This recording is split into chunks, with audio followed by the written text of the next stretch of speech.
Hello, welcome back to another lecture of BMC mechanical engineering series. तर आज आपण बघणार आहोत सेकंड लॉ ऑफ थर्मोडायनेमिक्स आणि त्या रिलेटेड क्वेश्चन्स. तर चला सुरू करूयात आजचा लेक्चर.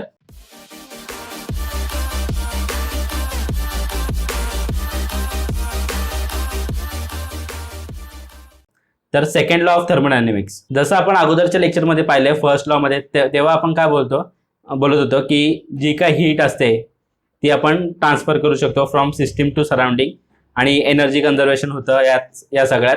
हे आपण फर्स्ट लॉ मध्ये शिकलो. आणि त्यासोबतच वर्कला तुम्ही 100% हीटमध्ये कन्वर्ट करू शकता, हे आपण शिकलो. आणि तेच हीटला तुम्ही डायरेक्टली 100% वर्कमध्ये कन्वर्ट करू शकत नाही, त्यासाठी एक्सटर्नल डिव्हाइसेस लागतील. तर तेच डिव्हाइसेस म्हणजेच काय, हीट इंजिन. ते आपण आता शिकणार आहोत या सेकंड लॉ मध्ये. त्या अगोदर थोडे बेसिक्स कव्हर करूयात. सेकंड लॉ कसं काय, म्हणजे गरज काय होती सेकंड लॉची, डिफाईन करायची गरज काय होती, मग तेच आता आपण बघूयात. तर आपल्याला माहिती आहे की तुम्ही जर तुमची रूम आहे ती एक काहीतरी 25 डिग्री सेल्सिअसला असणार. एक नॉर्मल आपला टेम्परेचर असतो, रूम टेम्परेचर, ॲटमॉस्फेरिक टेम्परेचर आपण त्याला बोलतो. तर त्या रूममध्ये तुम्ही जर कॉफीचा मग घेऊन बसलात तर त्या कॉफीच्या मगवर तुम्हाला काय दिसेल की जर तुम्ही तो मग रूममध्ये ठेवलात तर काही मिनिटानंतर, 5 ते 10 मिनिटानंतर ती कॉफी थंड होते. थंड होते याचाच अर्थ काय की हीट ट्रान्सफर होते from that cup of coffee. जो कॉफीचा कप आहे त्याने हीट ट्रान्सफर केली कुठे, सराउंडिंगला. सराउंडिंग काय, आता तुमची इथे रूमची एअर झाली, बरोबर. मग त्यामुळे तुमची कॉफी काय होईल, थंड होईल. पण त्यात तुम्ही बोलू शकता का तोच कॉफीचा कप जो एका कोल्ड रूम मध्ये ठेवला किंवा जी आपली रूम आहे त्यामध्ये ठेवलाय, तर ती हीट आपोआप हिटेड अप होईल त्या टेम्परेचरपेक्षा जास्त. म्हणजे सराउंडिंगचं टेम्परेचर सपोज 25 डिग्री सेल्सिअस आहे, तर तो कप आहे कॉफीचा, तर ते त्यातली ती कॉफी आहे तिचं टेम्परेचर इन्क्रीज होईल का अबाउट 25 डिग्री सेल्सिअस आपोआप, काही आपण एक्स्टर्नल वर्क न देता. नाही, हे पॉसिबल नाहीये. मग आपण काय बोलू की जरी हे law of first law of थर्मोडायनेमिक्सने पॉसिबल आहे की तुम्ही एनर्जी कन्झर्वेशन होते, इथून एक एनर्जी सराउंडिंगची एनर्जी घेत आहे सिस्टीममध्ये, ज्यामुळे सिस्टीमची एनर्जी इन्क्रीज होते, हे जरी आपण फर्स्ट लॉने सांगू शकतो की हा बाबा हे पॉसिबल आहे. पण सेकंड लॉ काय करतोय की डायरेक्शनल कन्स्ट्रेंट आणतोय. डायरेक्शनल कन्स्ट्रेंट म्हणजेच काय की एक स्पेसिफिक रूटनेच ती हीट ट्रान्सफर होऊ शकते फ्रॉम हाय टू लो. जर तुम्हाला ऑटोमॅटिकली पाहिजे असेल विदाउट काही एड, विदाउट काही एक्सटर्नल सप्लाय, तर ती एकच हाय पोटेन्शियल टू लोअर पोटेन्शियलच होऊ शकते. उलटी नाही होऊ शकत from lower to higher until unless तुम्ही काहीतरी एक एक्सटर्नल डिव्हाइस लावतात. फॉर एक्झाम्पल, जर तुम्हाला पाणी, जर तुमची सपोज घराची टाकी खाली असेल ग्राउंड फ्लोअरला आणि त्यातून पाणी तुम्हाला वरती टेरेसवर ठेवलेल्या टाकीमध्ये फिल करायची असेल ती टाकी, तर तुम्ही काय करता, डायरेक्टली करू शकता का हे तुम्ही? नाही. त्यासाठी तुम्हाला काय लागेल, एक मोटर लागेल ना, वॉटर मोटर, ज्याच्याने तुम्ही ती पंप कराल ते वॉटर वरती. म्हणजेच काय करताय, तुम्ही एक एक्सटर्नल वर्क देताय जेणेकरून lower potential to higher potential जाईल, म्हणजे लो हाईट टू हाईटला ते वॉटर जाईल. सिमिलरली इथे आहे की इथे तुम्हाला काय लागेल, जर तुम्हाला असं करायचं असेल की एक तुमची रूम आहे, त्या रूम मधून हीट काढून त्या कप ऑफ हॉट कॉफीला हॉट करायची असेल, तर त्याला तुम्ही काय कराल, एक एक्सटर्नल डिव्हाइस लावाल. त्या डिव्हाइसला तुम्ही काय बोलाल, हीट पंप. ते आपण पुढे शिकू. हीट पंप म्हणजेच काय, हीट इंजिन म्हणजेच काय, रेफ्रिजरेटर म्हणजे काय. तर हे बेसिक झालं तुमचं सेकंड लॉ ऑफ थर्मोडायनेमिक्सचा. तर हे वाचूयात आपण. We know that a cup of hot coffee left in a cooler room eventually cools off. Room मध्ये ठेवलेली कॉफीचा कप आपोआप थंड होईल. This process satisfies first law of thermodynamics since the amount of energy loss by the coffee is equal to amount gain by the surrounding air. म्हणजे कॉफीने जेवढा heat release केलाय तेवढा सराउंडिंगच्या एअरने ॲब्झॉर्ब केलाय. Now if we consider the reverse process म्हणजेच काय की त्या एअरकडून तुम्ही हीट घेतायत आणि ती coffee, the hot coffee getting even hotter in a cooler room as a result of heat transfer from the room. आता हे पॉसिबल आहे का? नाहीये, हे पॉसिबल नाहीये. We all know that this process never takes place. असं कधीच होणार नाही, हे आपल्याला पण माहिती आहे, आपल्या ऑब्झर्वेशनने आपण सांगू शकतो. Yet doing so will not violate first law as long as amount of energy lost by air is equal to amount gained by coffee. म्हणजेच काय की हे फर्स्ट लॉ नुसार पॉसिबल बोलू शकतो आपण की हा बाबा हे असं होऊ शकतं का, तर इथे एनर्जी कन्झर्वेशन मेन आपला मोठो आहे. फर्स्ट लॉ काय, एनर्जी कन्झर्वेशनवर फोकस करतोय. ते कसं होते, काय होते, डायरेक्शन काय, याच्याशी काहीच घेणं देणं नाही. तर ठीक आहे, नेक्स्ट पुढचं बघूयात. आता आपण एक ॲझ्युम करू की एक कॉईल आहे, इलेक्ट्रिक कॉईल. त्याला तुम्ही काय करतायत की एका रूम मध्ये ठेवतात, त्या रूम मध्ये तुम्हाला हीट करायचंय. तर मग तुम्ही काय कराल की त्या इलेक्ट्रिक कॉईलला इलेक्ट्रिसिटी सप्लाय कराल. मग इलेक्ट्रिसिटी म्हणजेच काय झालं, इथे इलेक्ट्रिकल वर्क झाला, बरोबर. मग आता तो इलेक्ट्रिकल वर्क काय होतो, जसा त्या कॉइलमधून पास होतो ती कॉइल गरम होते, ती कॉइल गरम होते, मग काय होईल, त्या आजूबाजूला जी काय एअर असेल ती पण गरम होईल. म्हणजेच काय, due to supply of electricity to the coil room temperature increases, बरोबर आहे की नाही, रूम टेम्परेचर काय होईल, इन्क्रीज होईल. मग वर्क काय झाला तुमचा, कन्वर्ट झाला कशात, हीटमध्ये.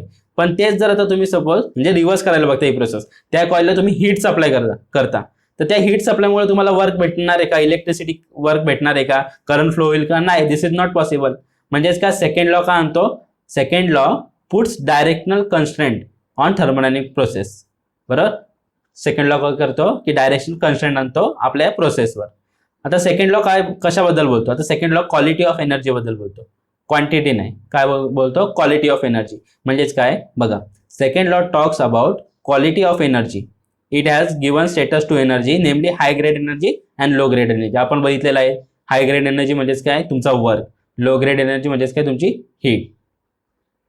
आता जी प्रोसेस मी तुम्हाला मगाशी सांगितली की इलेक्ट्रिसिटीची, तीच इथे लिहिलेलं आहे, ते वाचूयात आपण. हे let us consider the heating of room by passage of electric current through a resistor.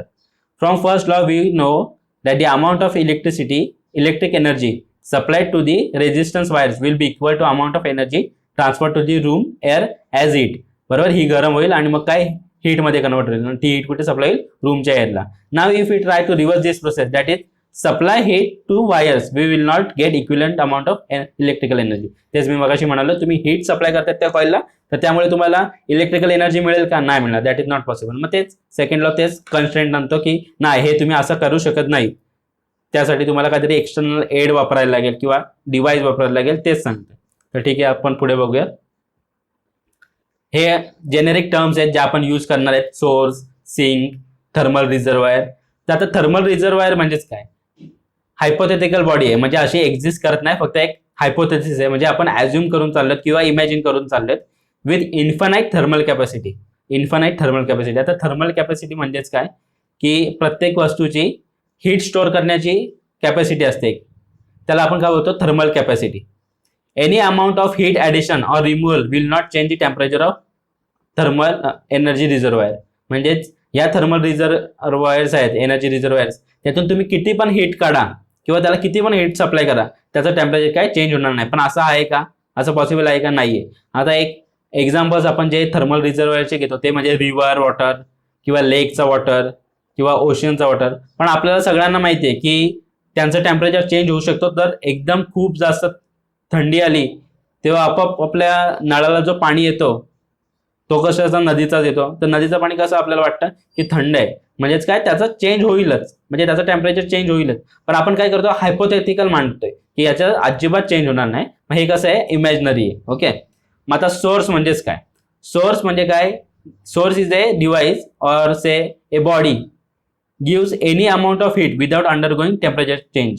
म्हणजे काय, सोर्स काय करतो, हीट देतो without any change in its temperature. आलं लक्षात, सोर्स काय करतो, हीट देतो without change in its temperature. म्हणजे किती पण हीट दिली तरी त्याचा टेम्परेचर जर सपोज 50 डिग्री सेल्सिअस असेल तो 50 डिग्री सेल्सिअस राहील, किती पण हीट दिली तरी. सिमिलरली सिंक काय करतो, तो ऍब्झॉर्ब करतो heat without any change in its temperature. म्हणजे तुम्ही त्या सिंकला 10,000 वॅट तुम्ही त्याला हीट सप्लाय केला तरी त्याचं टेम्परेचर काय चेंज नाही होणार. म्हणजे असे मोठ्या नंबर्समध्ये हीट सप्लाय केला तरी त्याचा टेम्परेचर अजिबात चेंज नाही होणार. पण असं आहे का, नाही. तुम्ही थोडीशी तरी हीट सप्लाय केली तरी कुठल्या पण वस्तूचा टेम्परेचर चेंज होईलच. जर मोठी असली तर तिला थोडासा वेळ लागेल टेम्परेचर चेंज व्हायला, म्हणजे मोर नंबर ऑफ किंवा मोर क्वांटिटी ऑफ हीट लागेल, पण ते टेम्परेचर चेंज होईलच. मग हे कसे आहेत, इमॅजिनरी गोष्टी आहेत, यात इमॅजिनरी हायपोथेसिस आहे किंवा आपण इमॅजिन करतो या दोन्ही, सोर्स आणि सिंक. तर आता कुठल्या वस्तूंना तुम्ही सोर्स किंवा सिंक मानू शकता, तर रिव्हर, ओशन, आपली सराउंडिंगची एअर, ॲटमॉस्फिअर. बघा, सराउंडिंगची एअर पण गरम होतीये किंवा समर सीझन मध्ये ती गरम होते, हवा आपली गरम होते की नाही समर सीझन मध्ये. सेम थंडीमध्ये काय होते, थंड असते हवा. मग आपण बोलू शकतो का ॲटमॉस्फिअरला एक थर्मल रिझर्वायर नाही, पण आपण त्याला ॲज्युम करतोय का, की आपल्याला या थर्मोडायनॅमिक्सच्या स्टडीमध्ये ते हेल्पफुल होईल का, त्याला आपण ॲज्युम करतो की त्याच्यात काही चेंजेस नाही होत. ओके. लार्ज फर्नेस म्हणजे काय, तिथे आपण मेटल मेल्ट करतो किंवा क्रूड मेटल बसून आपल्याला चांगलं मेटल मिळतं, ते फर्नेसेस असतात. आता any two phase system can be treated like thermal electric reservoir. Two phase system म्हणजेच काय, टू फेज सिस्टीम म्हणजेच काय, की आईस प्लस वॉटर असं जिथे कॉम्बिनेशन असेल, आईस प्लस वॉटर किंवा वॉटर प्लस स्टीम. आता 2 फेज म्हणजेच काय, हे 2 फेजेस झाले ना, ice plus water. Ice solid आहे, वॉटर लिक्विड आहे, हा लिक्विड आहे, हा गॅशियस आहे. म्हणजे जिथे पण तुम्हाला 2 फेजेस मिळतील अशा सिस्टमला तुम्ही थर्मल एनर्जी रिझर्वायर बोलू शकता. ओके, तर ठीक आहे, पुढे बघूयात. आता थर्मोडायनेमिक सायकल, आता हे इम्पॉर्टंट आहे या चॅप्टरमध्ये. थर्मोडायनेमिक सायकल इम्पॉर्टंट आहे या चॅप्टरमध्ये. आपण अगोदर पण यूज केलेलं आहे आधीच्या लेक्चरमध्ये थर्मोडायनेमिक सायकल म्हणजेच काय. पण आता इथे मी परत पुन्हा एकदा एक्सप्लेन करतो तुम्हाला की सायकल म्हणजेच काय नक्की. तर काय, it has same initial and final states. म्हणजेच बघा, and change in property during in thermodynamic cycle is 0. म्हणजेच काय की आता तुम्ही जसं इथे बघताय, इथे तुमचा व्हॉल्यूम सपोज 1 होता, इथे सपोज तुमचा व्हॉल्यूम 2 होता.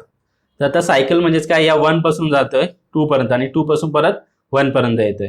मग आता जेव्हा तुम्ही 1A2 आणि 2 पासून 2B1 अशी एक तुम्ही सायकल कंप्लीट करता, तेव्हा तुमचा चेंज इन व्हॉल्यूम काय होईल बघा. इथून जाता इथे, बरोबर, आणि परत तुम्ही इथून 1 वर येता. मग डेलवी तुमचा काय होईल, चेंज इन व्हॉल्यूम किती होईल, 0 होईल. आता व्हॉल्यूम म्हणजेच काय, व्हॉल्यूम आपली एक प्रॉपर्टी आहे ना. व्हॉल्यूम कोणत्या टाईपची प्रॉपर्टी आहे मला कमेंट सेक्शनमध्ये सांगा. इंटेन्सिव्ह आहे की एक्सटेन्सिव्ह, यापैकी सांगा कोणती आहे. नेक्स्ट बघूयात, हीट इंजिन. आता हीट इंजिन म्हणजेच काय, हीट इंजिन काय असतो, एक सायक्लिक डिव्हाइस आहे. सायक्लिक डिव्हाइस म्हणजेच काय, सायकलवर वर्क करतो. म्हणजे स्टार्टिंग आणि एंडिंग स्टेट्स काय असणार त्याच्या सेम असणार. इथून चालू झालं तिथेच एंड होणार. मग आता काय करतं हीट इंजिन, हीट इंजिन या सोर्स, आता हा माझा हीट इंजिन आहे, बरोबर, त्याला मी असं HE बोलतो. आणि तो काय करतो, सोर्स पासून हाय टेम्परेचर सोर्स आहे ना, तिथून हीट घेतो, ही हीट घेतो. ओके, मी या हीटला Q1ला असं Q1 पण बोलू शकतो. ओके, आणि त्यापासून काय करतो, they convert the part of this heat. या हीटला तुम्ही काय करता, वर्कमध्ये कन्वर्ट करता. या हीटला तुम्ही वर्कमध्ये कन्वर्ट करता. ओके, आणि हा कशामुळे होतो की usually in the form of rotating शाफ्टच्या हेल्पने. आणि अजून काय करतं की यातला थोडासा अमाऊंट ऑफ हीट काय करतं, रिजेक्ट करतं. कुठे, लो टेम्परेचर सिंकला. हा तुमचा काय सिंक आहे, हा तुमचा सोर्स आहे. ओके, हा तुमचा काय झाला की जी हीट तुम्ही रिजेक्ट करता त्याला तुम्ही काय बोलता, Q आउट. याला तुम्ही काय बोलू शकता, अजून Q2 पण बोलू शकता. ओके, मतलब they reject the remaining waste heat to low temperature सिंकचा टेम्परेचर काय असतो, लो असतो. मग आता इथे लक्षात ठेवा की T1 याच्या टेम्परेचरला मी बोलतो T1. ओके, आणि याच्या टेम्परेचरला मी बोलतो T2.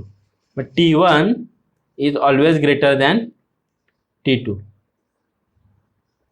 लक्षात, T1 is always greater than T2. आणि दे ऑपरेट ऑन सायकल. जसं मी तुम्हाला अगोदर बोललो, दे ऑपरेट ऑन काय, सायकल. मग आता आपण फर्स्ट लॉ मध्ये डिस्कस केलेला, ग्लास ऑफ वॉटर आहे, त्याला तुम्ही स्पूनने गोल गोल फिरवता त्यात स्पून, तर त्या वॉटरचं टेम्परेचर काय होईल, म्हणजे त्याची इंटरनल एनर्जी इन्क्रीज होईल. इन्क्रीज झाली म्हणजेच काय, टेम्परेचर इन्क्रीज झालं. मग आता थोड्या वेळानंतर जेव्हा तुम्ही ग्लास तसा ठेवता विदाउट स्पून फिरवता, तर ते काय होईल की जी इन्क्रीज झाली टेम्परेचर, ती रिलीज होईल हीट सराउंडिंगला. बरोबर, हीट काय झाली, रिलीज झाली सराउंडिंगला. मग आता सपोज जर तीच हीट देऊन मला याच्यापासून वर्क मिळेल का, डायरेक्टली नाही मिळणार वर्क. मग आता जर मी जर हीट देतोय आणि मला वर्क पाहिजे, तर मला इथे काय करायला लागणार, हा हीट इंजिन डिव्हाइस वापरायला लागणार. काय करायला लागणार, हीट इंजिन वापरायला लागणार. तेव्हा मला काय मिळेल, वर्क मिळेल. आणि त्याच्यातली थोडीशी अमाऊंट काय होईल, रिजेक्ट होईल कुठे, वॉटरला. आणि मग त्या वॉटरचं टेम्परेचर इन्क्रीज होईल. आलं लक्षात. तर तेच इथे मी लिहिलंय, त्याला मी इरेज करतो, कन्फ्युजन नको त्यासाठी. आता हीट इंजिनची काय असते, कोणती पण गोष्ट आपण वापरतो, कुठली पण डिव्हाइस, तर त्याची आपण एक एफिशियन्सी बोलतो किंवा ती कशी चालते हे बघतो. तर सिमिलरली हीट इंजिनची एफिशियन्सी असते. हीट इंजिन अगोदर मी डेफिनेशन लिहितो. ओके, आता याच्याही हीट इंजिनची एफिशियन्सी कशाने डिलीट करतो आपण, एफिशियन्सी ऑफ हीट इंजिन. आता एफिशियन्सी कशाने डिलीट करतो, जी का आपल्याला desire output upon given input. Okay, efficiency कशाने देतो, desired output upon given input. आता तुम्ही इथे इनपुट काय दिली या हीट इंजिनला, हा Q in. Okay, desired output काय होतो, तुमचा जो नेटवर्क तुम्हाला मिळतोय तो, हा तुमचा डिझायर्ड आउटपुट झाला. ओके, मग आता बघूयात, मग आता हा डब्ल्यू नेटला तुम्ही कशाने डिफाईन कराल, आता बघूया. डब्ल्यू नेट हा झाला आपला नेट आउट, हा झाला आपला डिझायर्ड आउटपुट, आणि क्यू इन हा झाला तुमचा इनपुट. ओके, डब्ल्यू नेटला तुम्ही काय बोलू शकता, W net is nothing but Q in minus Q out. काय, Q in minus Q out upon Q in. Okay, हा काय, हे काय झालं तुमचं हीट इंजिनची एफिशियन्सी. आता हा फॉर्म्युला तुम्ही कुठेही वापरू शकता, कोणत्याही प्रकारच्या हीट इंजिनसाठी, like for both reversible and irreversible heat engine दोन्हीकडे वापरू शकता. ओके, नेक्स्ट बघूयात Kelvin Planck statement for second law. आता Kelvin Planck statement for second law काय बोलतो, it is impossible to construct a device operating on thermodynamic cycle producing net work output and exchanging heat with single reservoir at fix temperature.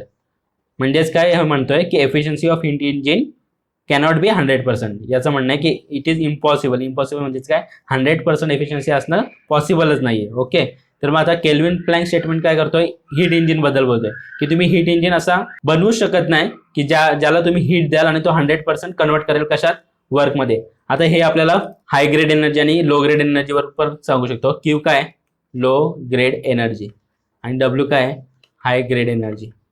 तर आपण हीटला 100% वर्कमध्ये convert करू शकतो का, नाही, not possible. बरोबर, मग तेच इथे पण बोलतात की it is impossible to construct a device operating on a thermodynamic cycle producing net work output and exchanging heat with single reservoir at fix temperature.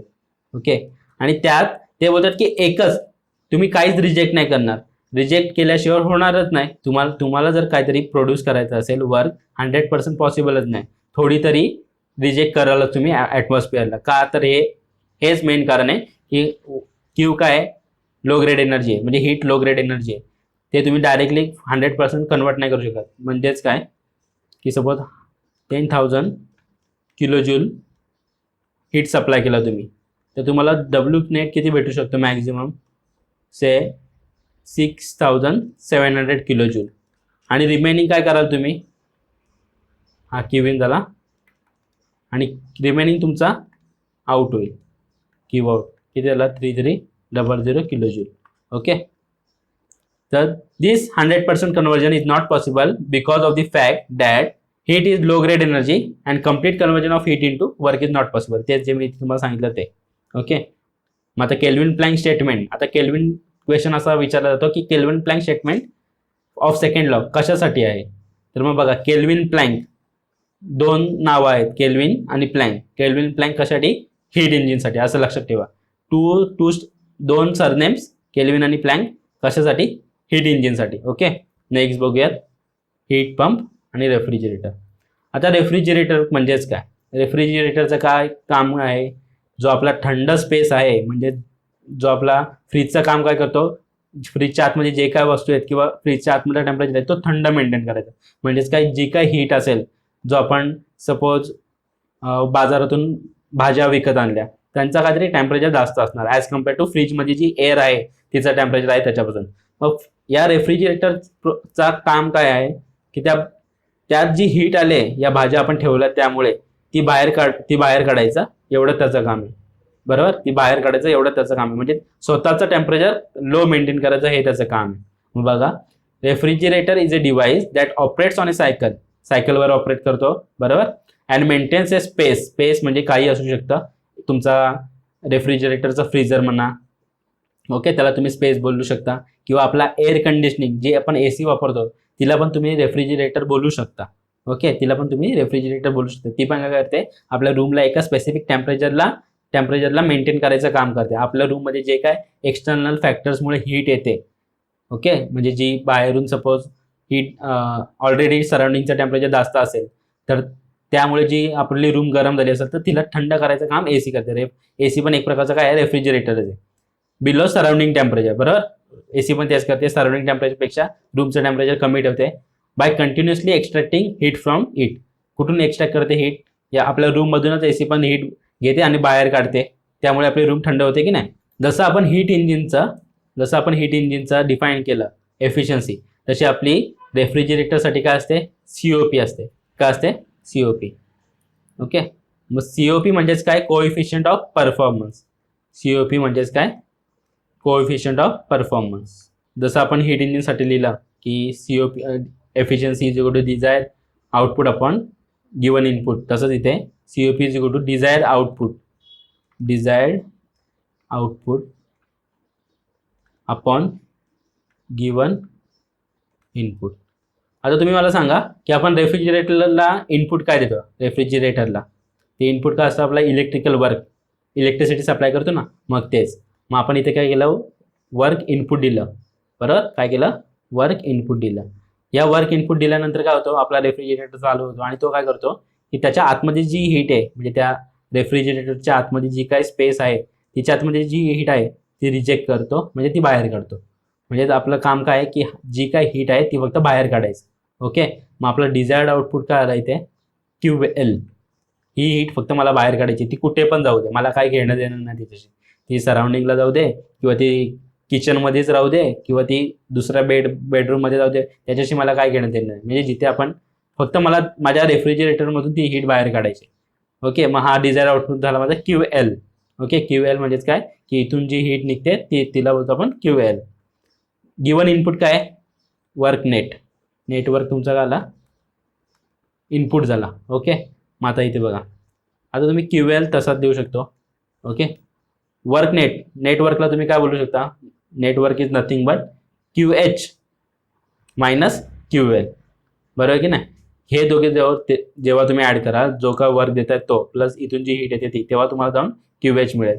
तर मग तुम्ही काय बोलू शकता की तुमचा work net is nothing but QH minus QL. काय बोलू शकता तुम्ही? QH minus QL. ओके. याचीच व्हॅल्यू ही आहे. ओके. W नेटची व्हॅल्यू QH मायनस QL आहे.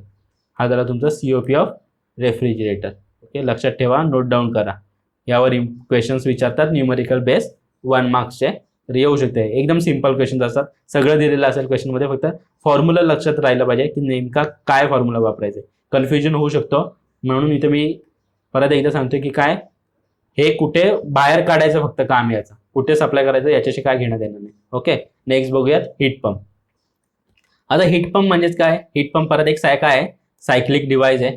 Maintains heated space at a temperature, high temperature by continuously supplying heat. जेव्हा आपण एखाद्या थंड हवेच्या ठिकाणी असू किंवा आपण कुलू मनाली वगैरे अशा कोल्ड प्लेसेसमध्ये फिरायला जातो किंवा ज्या कोल्ड प्लेसेस आहेत ऑलरेडी लाईक रशिया किंवा अमेरिका, जिथे खूप थंड हवा आहे, तर तिथे काय करतात? सर्व्हायवलसाठी आपल्याला आपली रूम किंवा आपला हाऊसमधला टेम्परेचर एक मेंटेन करायला लागतो. लाईक 10 डिग्री सेल्सिअस किंवा 15 डिग्री सेल्सिअस असं मेंटेन करायला लागतो, ज्यामुळे आपल्याला खूप थंडी नाही वाजावी, आपली हेल्थ चांगली राहावी यासाठी.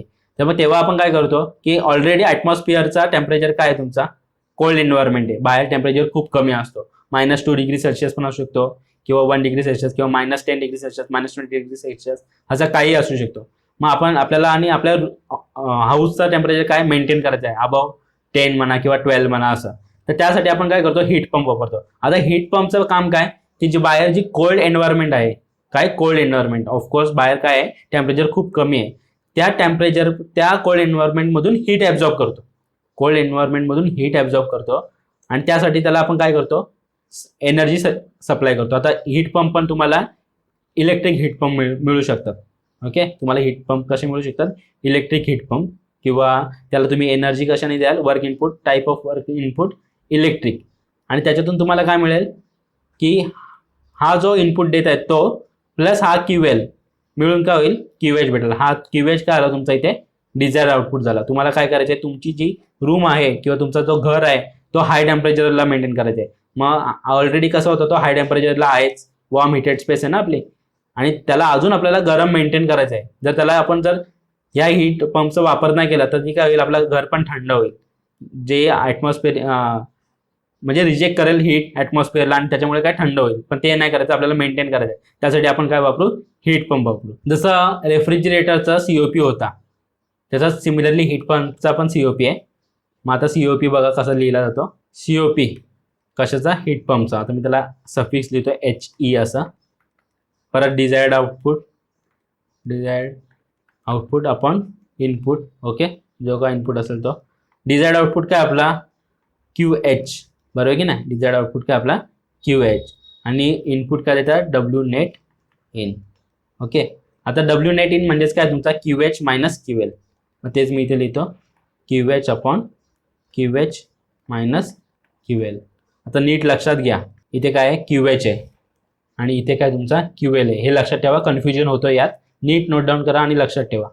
ओके. तर हे झालं हीट पंप बद्दल. आता आपण बघूयात क्लॉशियस स्टेटमेंट काय. क्लॉशियस स्टेटमेंट कशासाठी आहे, हीट पंप आणि रेफ्रिजरेटरसाठी. आता लक्षात कसं ठेवाल कोणती स्टेटमेंट कशासाठी. Clausius one surname two devices कोणता हीट पंप आणि रेफ्रिजरेटर. ओके. आणि Kelvin Planck two surnames one device म्हणजेच काय heat pump. Okay. It is impossible to construct a device that operates in a cycle and produces no effect other than transfer of heat from lower temperature body to high temperature body. आता तुम्ही मला सांगा, जसं मी example मगाशी दिला की cold room आहे, त्याच्यात मी माझा कॉफीचा कप ठेवलाय, तर ती कोल्ड रूम मधून हीट आपोआप ॲब्झॉर्ब होऊन त्या कॉफीचं टेम्परेचर इन्क्रीज होईल का डायरेक्टली नाही. आपण ऑब्झर्वेशनने पण सांगू शकतो की कॉफी काय होईल, थंड होईल, पण ती गरम आपोआप होऊ शकत नाही. बरोबर. पण तेच हे व्हायोलेट करते ना. इट इज मग हे काय क्लॉशियस स्टेटमेंट पण तेच सांगते की it is impossible to construct a device that operates in a cycle and produces no other effect in transfer of heat कुठून lower temperature body to high temperature body. त्या room जर माझी थंड असली तर डायरेक्टली हीट ट्रान्सफर होऊ शकत नाही माझ्या कॉफीमध्ये. तेच इथे दिलंय. म्हणजेच काय की कोइफिशियंट ऑफ हीट पंप आणि रेफ्रिजरेटर कॅनॉट बी इन्फानाइट नसू शकतो त्यांचा कोइफिशियंट. ओके. एवढं लक्षात ठेवा. या स्टेटमेंट्सवर क्वेश्चन फ्रेम केले जातात आणि बेसिक न्यूमरिकल्स विचारतात. बस त्याच्यापुढे काही नाही विचारणार यात. नेक्स्ट बघूयात आपण की COP of heat pump is equal to COP of refrigerator plus 1. खूप विचारला जातो हा क्वेश्चन. म्हणजे तुम्ही लिटरली इच SSC एक्झाम किंवा JEE एक्झाम जी काय असेल ती किंवा तुमची AEची एक्झाम पण म्हणा, त्यात तुम्हाला मिळेल हा क्वेश्चन. तर मग बघा आपण काय लिहिलं, COP ऑफ हीट पंप आपल्याला काय माहिती आहे QH upon QH minus QL. बरोबर. हे आपण बघितलंय. सिमिलरली आपण कोइफिशियंट ऑफ हे असं झालं आणि COP ऑफ रेफ्रिजरेटर काय QL upon QH minus QL. तर मी आता प्रूव्ह करतो की हे आपल्याला RHS तर माहिती आहे, सॉरी हे LHS आहे. आता RHS प्रूव्ह करूयात. RHS आता QL upon QH minus QL plus 1 करतो मी इथे. ओके. आता हे सिम्प्लिफाय करतो यालाच. QL plus QH minus QL upon QH minus QL. Okay. Plus sorry minus plus cancel झाला. काय मिळालं मला QH upon QH minus QL. बरं. मग आता हा 1 आणि हा 2 झालं की नाही इक्विव्हॅलेंट. मग तेच COP of this we can say COP of heat pump is equal to COP of refrigerator plus 1. ही कशाची COP होती रेफ्रिजरेटरची. प्लस 1 केला तर मग आपल्याला सिम्प्लिफाय करून COP ऑफ हीट पंप मिळाली. A reversible process is defined as a process that can be reverse without leaving any trace on the surrounding. That is, both system and the surrounding are returned to their initial state at the end of reversible process. This is possible only if net heat and net work exchange between the system and surrounding is zero for combined process. म्हणजे original plus reverse same path follow केली तरच आपल्याला मिळेल. Okay. A process which is not reversible will be an irreversible process. Reversible process is an idealization and all processes that exist in nature are irreversible.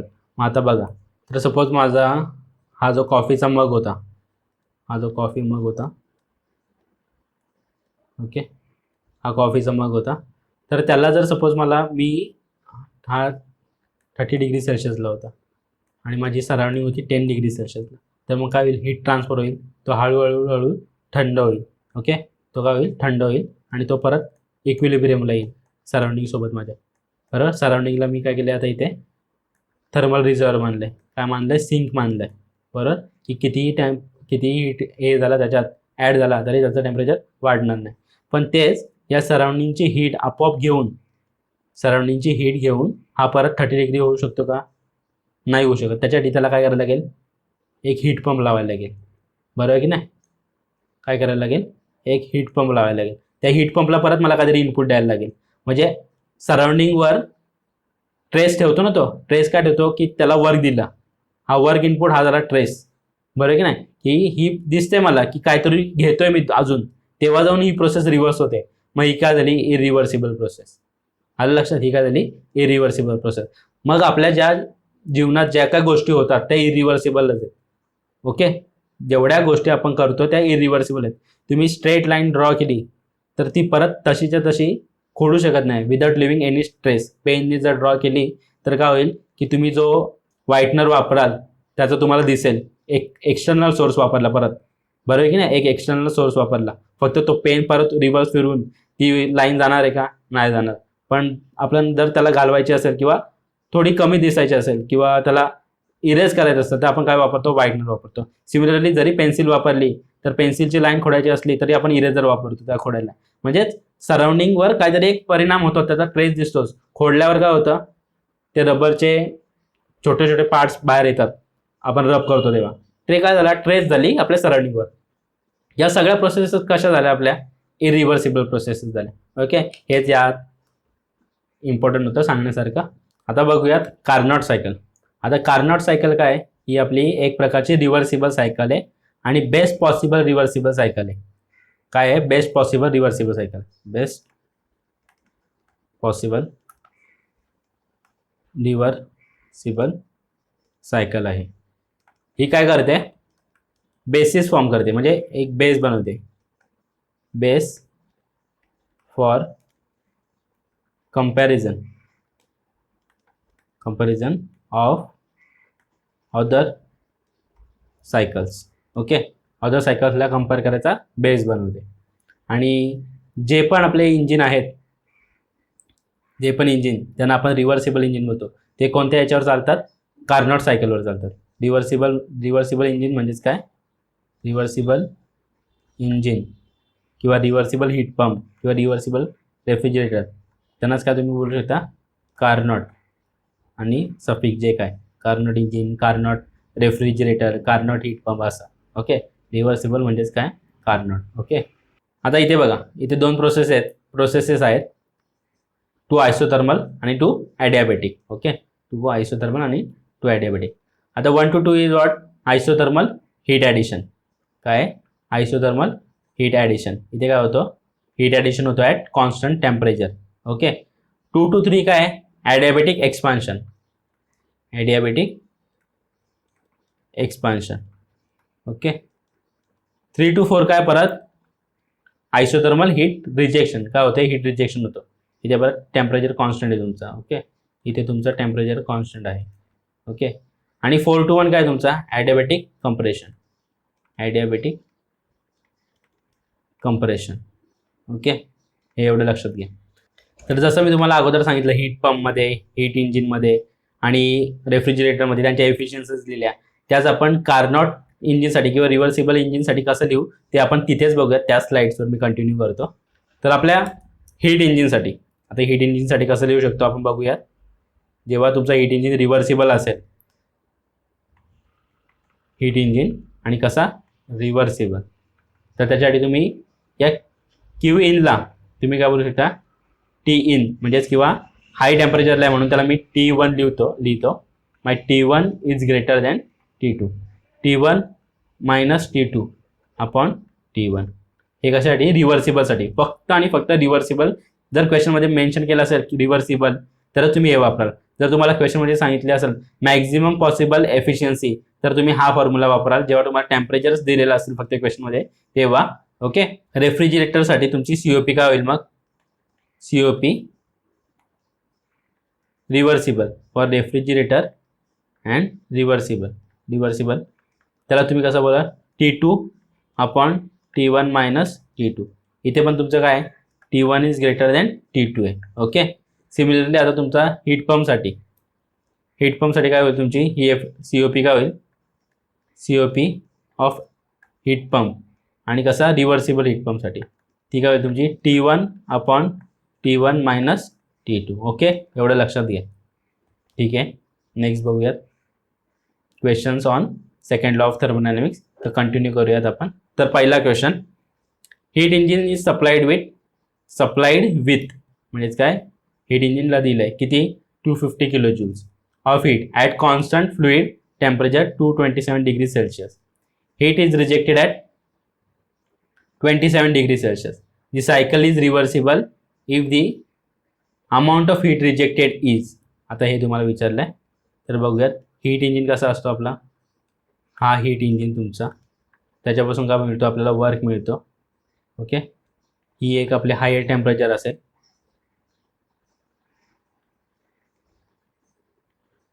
आणि ही lower temperature असेल. Okay, heat कुठे reject होतो 27 degree सेल्सिअसला. या 27 degree सेल्सिअसला तुम्ही convert करता केल्विनमध्ये, तर तुम्हाला किती भेटेल, 27 + 273 is equal to 300 kelvin. Okay, similarly इथे तुमचं टेम्परेचर किती होतं, 227 डिग्री सेल्सिअस. याला तुम्ही कन्वर्ट करता तर तुम्हाला किती मिळेल, इथे 27 300 प्लस 500 केल्विन. ओके, तर तुम्हाला हीट इंजिननी सप्लाईड विथ किती सप्लाय केलं तुम्ही इथून, Q1 किती झालं तुमचा 250 kilo joule per second. Okay, तुम्हाला त्यांनी काय सांगितलं फाइंड आउट करायला, की अमाऊंट ऑफ हीट रिजेक्टेड. आता इथे बघा रिव्हर्सिबलसाठी. ओके, तर मग रिव्हर्सिबलसाठी मी काय लिहू शकतो, efficiency of heat engine is nothing but for reversible is T1 म्हणजे डिझायर्ड आउटपुट आपला काय आहे, डिझायर्ड आउटपुट W नेट ना. W नेटला काय लिहू शकता तुम्ही, T1 - T2 आपण सप्लाय किती काय करता तुम्ही, heat from temperature higher temperature. मग आता T1 काय झालं तुमचा 500 - 300 आपण 500, बरोबर की नाही. हा झाला तुमचा हीट इंजिनचा. मग आता इथे तुम्ही सिम्प्लिफाय कराल तर तुम्हाला काय वाटेल, 200 / 500. ओके, मग हीट इंजिनची एफिशियन्सी तुम्हाला काय मिळाली इथे, 2/5. ओके, आता सिमिलरली एफिशियन्सी ऑफ हीट इंजिनला तुम्ही काय बोलू शकता, बोथ म्हणजे रिव्हर्सिबल प्लस इरिव्हर्सिबलसाठी तुम्ही कशी लिहिता, QH - QL म्हणजे हा आपला नेटवर्क आउटपुट आणि इनपुट किती आहे QH. ओके, किंवा त्याला तुम्ही काय बोलाल, Q1 पण बोलू शकता. या Q1ला तुम्ही काय बोलता, Q1 = QH. ओके, आणि इथे जी रिजेक्ट होईल त्याला तुम्ही काय बोलता, QL बोलता. आता हीट इंजिनची एफिशियन्सी आपल्याला माहिती आहे, रिव्हर्सिबल आहे ना, तो दिला आहे म्हणजे त्याची, आणि इथून जी एफिशियन्सी मिळेल तीच राहणार इथे, 2/5 × QH = QH - QL. ओके, ही QH ची व्हॅल्यू किती आपल्याला दिली आहे त्यांनी, 250. ओके, ही व्हॅल्यू किती दिली त्यांनी आपल्याला, 250. मी इथे लिहितो 2/5 × 250 = 250 - QL. देअरफॉर QL काय भेटला मला, 250, 5 × 1 = 5, 5 × म्हणजे 50 भेटला.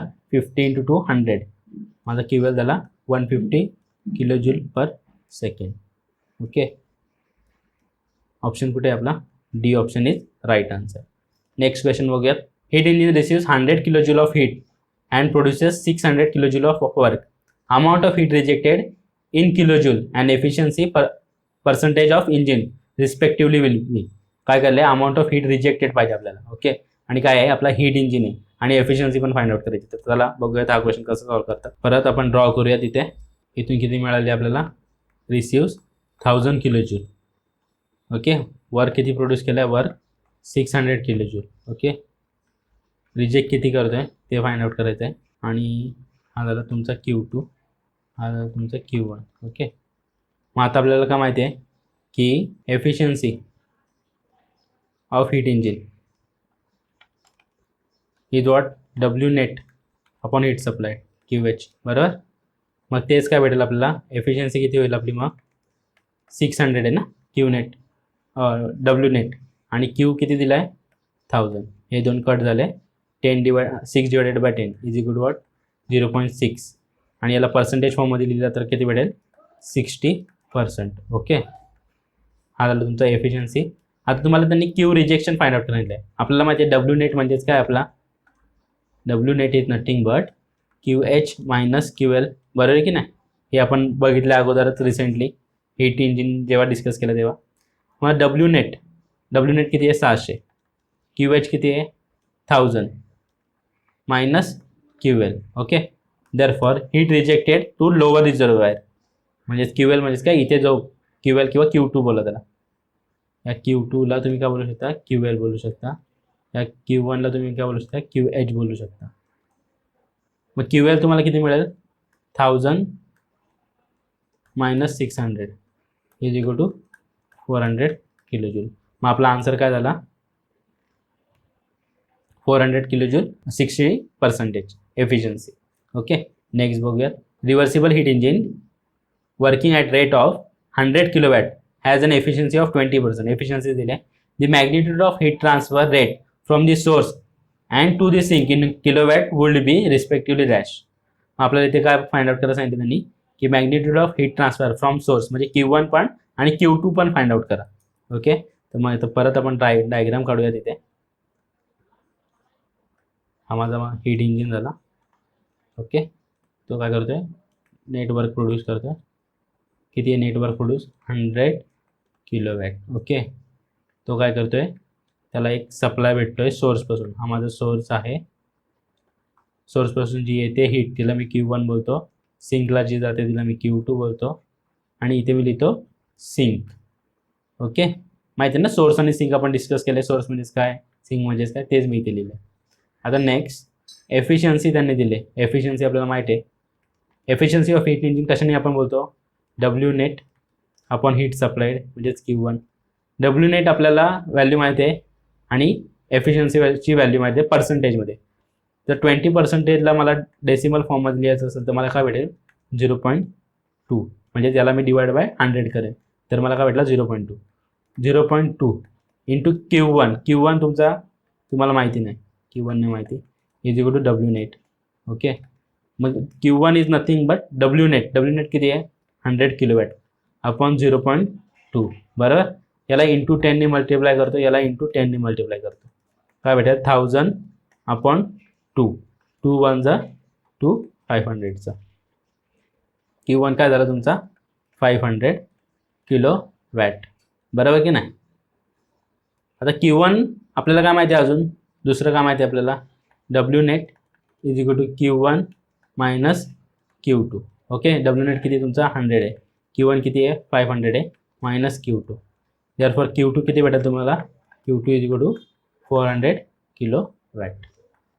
आपलं राईट आन्सर काय आहे, 500 आणि 400 रिस्पेक्टिव्हली. नेक्स्ट बघूयात. Heat engine is device that operates on a thermodynamic cycle. बरोबर, डेफिनेशन डिस्कस केलेली. काय, to convert the heat supplied into complete work energy under reversible conditions. Possible आहे का, कम्प्लिटली वर्क एनर्जीमध्ये करू शकतो का, नाही करू शकत. To convert the heat supplied into complete work energy under all conditions, नाही possible. To produce useful work from heat received from a source and also reject the remaining heat to sink under all conditions. हा suitable option वाटतो. पुढचा option check करूयात. To produce useful work from heat received from a source and also reject remaining heat to sink under reversible condition. फक्त reversible बोलतो, नाही, under all condition तो reject करणार. कशाला, आपल्या सिंकमध्ये. तर आपला करेक्ट ऑप्शन काय येते, C. C is correct option. Okay, next question बघूया. The area of PV diagram for a Carnot cycle represents. आता एरिया अंडर PV डायग्राम मी तुम्हाला बोललेलो जेव्हा मी डिस्कस केलं लास्ट लेक्चरला. मी अशी कॉन्स्टंट प्रेशर प्रोसेसच्या वेळेस मी सांगितलेलं तुम्हाला की काय, की एरिया ऑफ, हा काय देईल तुम्हाला, area under PV diagram, work done. मग इथे पण same, work done. Okay, next बघूयात. Kelvin Planck law deals with. Kelvin Planck कशासाठी आहे, केल्विन आणि प्लँक दोन सरनेम्स, एक डिवाइस. एक डिवाइस कुठला, तो हीट इंजिन. बरोबर की नाही, हीट इंजिन पासून आपल्याला वर्क मिळतो.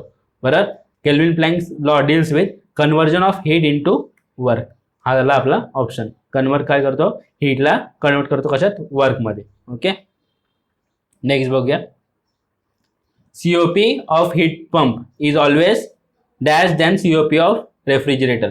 काय बोललेलो आपण, COP of HP is equal to COP of refrigerator plus 1. म्हणजेच काय, ग्रेटर दॅन ना, greater than COP of refrigerator. Greater than किती, 1 ने असतो ऑलवेज. ओके, नेक्स्ट बघूयात. Maximum efficiency of heat engine. Maximum efficiency of heat engine is produce by dash. कशाने आपण आत्ता एवढ्यात डिस्कस केलं, कोणती सायकल, कार्नोट सायकल.